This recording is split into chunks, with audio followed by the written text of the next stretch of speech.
Break ನಂತರ ಸುದ್ದಿಗೆ ಮತ್ತೆ ಸ್ವಾಗತ. ರಾಜ್ಯ ರಾಜಕೀಯದಲ್ಲಿ ಸೈಲೆಂಟ್ ಆಪರೇಷನ್ ಒಂದು ನಡೀತಾ ಇದೆ. ಸಿದ್ದರಾಮಯ್ಯರ ಆಪ್ತರಾಗಿದ್ದ ಕೆಎನ್ ರಾಜಣ್ಣನನ್ನ ಸೆಳೆಯೋದಕ್ಕೆ ಜೆಡಿಎಸ್ ತಂತ್ರ ರೂಪಿಸಿದೆ ಅನ್ನುವ ಅತ್ಯಂತ ದೊಡ್ಡ ಚರ್ಚೆ. ಸಿದ್ದು ಆಪ್ತ ಕೆಎನ್ ರಾಜಣ್ಣ ಸೆಳೆಯೋದಕ್ಕೆ ಜೆಡಿಎಸ್ ತಂತ್ರ.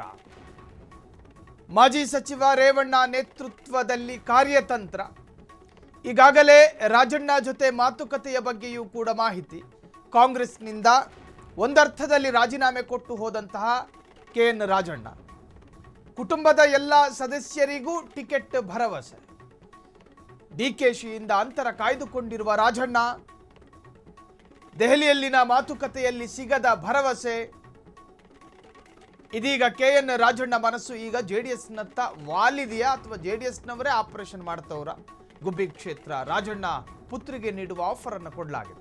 ಶಿರಾ ಮಧುಗಿರಿ ಕೂಡ ರಾಜಣ್ಣ ಕುಟುಂಬಕ್ಕೂ ಭರವಸೆ. ರಾಜಣ್ಣ ಪುತ್ರನನ್ನ ಈ ಕ್ಷೇತ್ರದಲ್ಲಿ ಕಣಕ್ಕಿಳಿಸುವ ಆಫರ್ ಕೊಡಲಾಗಿದೆ. ತೆರೆಮರೆಯಲ್ಲಿ ನಡೆಯುತ್ತಿದೆ ರಹಸ್ಯ ಕಾರ್ಯತಂತ್ರ. ಸಿದ್ದು ಆಪ್ತ ಕೆಎನ್ ರಾಜಣ್ಣ ಜೆಡಿಎಸ್ ಸೇರೋದು ಫಿಕ್ಸ. ಡಿಕೆ ಶಿವಕುಮಾರ್ ಮತ್ತು ಕೆಎನ್ ರಾಜಣ್ಣ ಇಬ್ಬರ ಸಂಬಂಧಗಳೇನು ಅಷ್ಟು ಚೆನ್ನಾಗಿಲ್ಲ, ಆದರೆ ಸಂಪರ್ಕಗಳಿದ್ದಾವೆ. ಆದರೆ ಸಿದ್ದರಾಮಯ್ಯರ ವಿಚಾರಕ್ಕೆ ಬಂದಾಗ ಸಂಬಂಧ ಚೆನ್ನಾಗಿತ್ತು. ಆದರೆ ಈಗ ಡಿಕೆ ಶಿವಕುಮಾರ್ ಅವರ ರೂಲ್ ಆಗಿರುವುದರಿಂದ ಡಿಕೆ ಅವರ ಕ್ಯಾಬಿನೆಟ್ನಲ್ಲಿ ಈ ಮಾಜಿ ಸಹಕಾರ ಸಚಿವರಿಗೆ ಸ್ಥಾನ ಸಿಗುತ್ತಾ? ಅನ್ಡೌಟೆಡ್ಲಿ ಸಿಗೋದಿಲ್ಲ ಅನ್ನೋದು ಈಗ ಚರ್ಚೆ. ಸೊ ಖಾಲಿ ಕೂತಿರುವಂತಹ ರಾಜಣ್ಣರನ್ನ ಎರಡು ಪಕ್ಷಗಳು ಅವರ ಹೆಜ್ಜೆಗಳನ್ನು ಗಮನಿಸ್ತಾ ಇತ್ತು, ಬಿಜೆಪಿ ಮತ್ತು ಜೆಡಿಎಸ್. ಜೆಡಿಎಸ್ಗೆ ಅನ್ನಿಸ್ತು, ನೋಡಿ ರೇವಣ್ಣ ಮತ್ತು ರಾಜಣ್ಣ ಅತ್ಯಂತ ಹಿರಿಯ ರಾಜಕಾರಣಿಗಳು. ಸೊ ರೇವಣ್ಣರ ಮುಖೇನ ಗಾಳ ಹಾಕುವುದರ ಮುಖೇನ ರಾಜಣ್ಣರನ್ನ ಮತ್ತೆ ಜೆಡಿಎಸ್ಗೆ ಬರಮಾಡಿಕೊಳ್ಳುವ ಪ್ರಯತ್ನಗಳು ಆಗ್ತಾ ಇದೆಯಾ ಅಂತ ಕೇಳಿದ್ರೆ ಆಗ್ತಾ ಇದೆ ಎನ್ನುವಂಥ ಉತ್ತರಗಳು ಸಿಗ್ತಾ ಇದೆ. ಈ ಆಪರೇಷನ್ ಮುಖೇನ ಕಾಂಗ್ರೆಸ್ಸಿಗೊಂದು ಆಘಾತ ಕೊಡೋದಕ್ಕೂ ಕೂಡ ಎಲ್ಲ ತರಹದ ಕಾರ್ಯತಂತ್ರಗಳು ಕೂಡ ನಡೀತಾ ಇರಬಹುದು. ಕೆಎನ್ ರಾಜಣ್ಣ ಕಾಂಗ್ರೆಸ್ ಬಿಟ್ಟು ಜೆಡಿಎಸ್ ಹೋಗೋದ್ರಿಂದ ಕಾಂಗ್ರೆಸ್ಸಿಗೆ ನಷ್ಟ ಇದೆಯಾ? ಅದು ಒಂದು ಚರ್ಚೆ.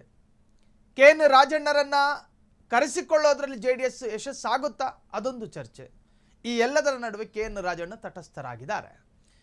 ದೆಹಲಿಗೋದ್ರು ಡಿಕೆ ಕ್ಯಾಬಿನೆಟ್ನಲ್ಲಿ ಮಿನಿಸ್ಟ್ರಿಗಿರಿಯನ್ನು ಪಡೆದುಕೊಳ್ಳೋದಕ್ಕೊಂದಷ್ಟು ಲಾಬಿ ಮಾಡೋದಕ್ಕೂ ಕೂಡ ಪ್ರಯತ್ನ ಪಟ್ಟರು ಸಿದ್ದರಾಮಯ್ಯರ ಮುಖೇನ. ಅದು ಸಾಧ್ಯ ಆಗಿದೆ ಅನ್ನುವ ಹಂತದಲ್ಲೇನಿಲ್ಲ. ರಾಜ್ಯ ರಾಜಕೀಯದಲ್ಲಿ ಸೈಲೆಂಟ್ ಆಪರೇಷನ್ ನಡೀತಾ ಇದೆ. ಸಿದ್ದು ಆಪ್ತ ಕೆಎನ್ ರಾಜಣ್ಣ ಸೆಳೆಯೋದಕ್ಕೆ ಜೆಡಿಎಸ್ ತಂತ್ರ ರೂಪಿಸಿದೆ. ಮಾಜಿ ಸಚಿವ ರೇವಣ್ಣ ನೇತೃತ್ವದಲ್ಲಿ ಕಾರ್ಯತಂತ್ರ. ಈಗಾಗಲೇ ರಾಜಣ್ಣ ಜೊತೆ ಮಾತುಕತೆಯ ಬಗ್ಗೆಯೂ ಕೂಡ ಮಾಹಿತಿ.